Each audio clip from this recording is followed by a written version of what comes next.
Alexander Pierce was a man who carried wealth like a shield. At 42, the billionaire real estate mogul moved through life as though the world bent to his will. His polished shoes, custom-tailored suits, and expensive watches were not just accessories but symbols of his superiority. He often dined at Chicago's most exclusive restaurants, places where his name was whispered with a mix of awe and resentment. On that particular night, he entered La Lumière, a French-inspired fine dining spot, ready to indulge not in food or atmosphere, but in the power he felt when others scrambled to please him. The maitre d' greeted him with deference, bowing slightly as he led Alexander to a prime corner table reserved for high-profile guests. The crystal chandeliers sparkled overhead, casting soft golden light across tables dressed in pristine white linen.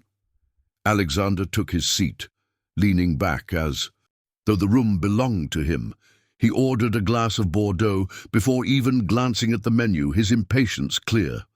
Other patrons noticed his presence, some admiring, others rolling their eyes, but Alexander relished the attention.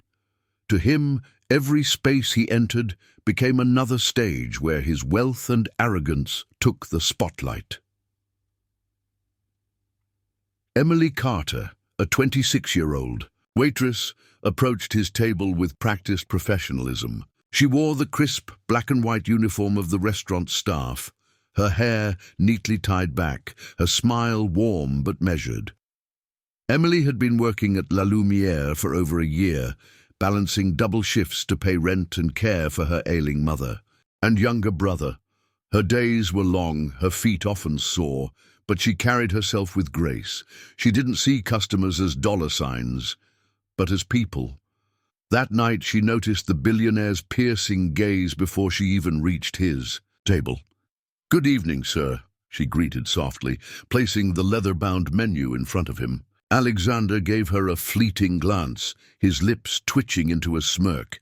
He didn't bother to acknowledge her politeness, instead muttering something under his breath in French. The words were laced with mockery, intended as a private joke. "Une serveuse sans importance," he said casually, meaning an unimportant waitress. He chuckled faintly, assuming no one in the room, least of all Emily, understood. To him, it was entertainment, belittling someone who worked long hours for tips while he enjoyed his lavish lifestyle without concern. Emily froze for just a split second, her smile never faltering. Inside, however, she felt the sting of his words. She had endured rude customers before, people who snapped fingers or dismissed her as though she were invisible, but rarely had someone been so openly condescending. Still, she steadied her breath, her brown eyes meeting his with quiet determination.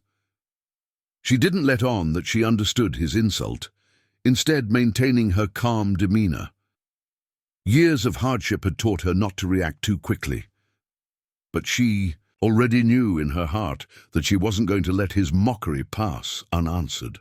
Alexander leaned back, swirling his glass of wine arrogantly. He was used to people absorbing his rudeness without question. He believed wealth gave him that right, to speak as he pleased, to treat others as less. Around him, the restaurant buzzed with polite conversation, soft piano music filling the air. Emily stood still for a moment, collecting herself, and then with a quiet confidence she responded, not in English, but in flawless French. Her tone was calm, her voice steady, and every patron close enough to hear froze. In just a few words, she made it clear she had understood everything. The billionaire's smirk faltered instantly, his hand pausing mid-sip. His eyes widened slightly, disbelief flashing across his face. Emily had repeated his insult word for word, translating it aloud in English so there was no mistaking his cruelty. The nearby tables grew silent, heads turning toward them. Even the maitre d' stopped in his tracks, glancing nervously between the waitress and the billionaire. Alexander, who thrived on control and dominance, suddenly felt stripped of both. For the first time in years, His wealth and arrogance couldn't protect him. Emily's simple, poised reply had turned the entire room's attention squarely onto him. The air inside La Lumière had shifted. What was once a background of gentle music and clinking glasses was now a heavy silence. All eyes lingered on Alexander, who sat stiffly, his jaw tight as he struggled to recover his composure. Emily, still standing gracefully, hadn't raised her voice or shown aggression. Instead, her calm delivery in flawless French had disarmed him completely. She had stripped away the illusion that he held all the power. The billionaire, who prided himself on always being in control, now felt cornered in a way that his money and reputation couldn't shield him from. Alexander cleared his throat, searching for words. He forced a smile, trying to regain his confident facade.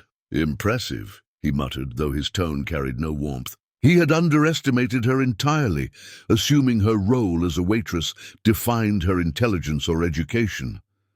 Emily, however, remained steady. She leaned slightly forward, lowering her voice so only he could hear. "Respect doesn't cost a fortune," she said quietly in French. Alexander blinked, thrown further off balance. Her words cut deeper than he expected, forcing him to reflect, however briefly, on his arrogance. Other diners whispered among themselves, their judgment evident.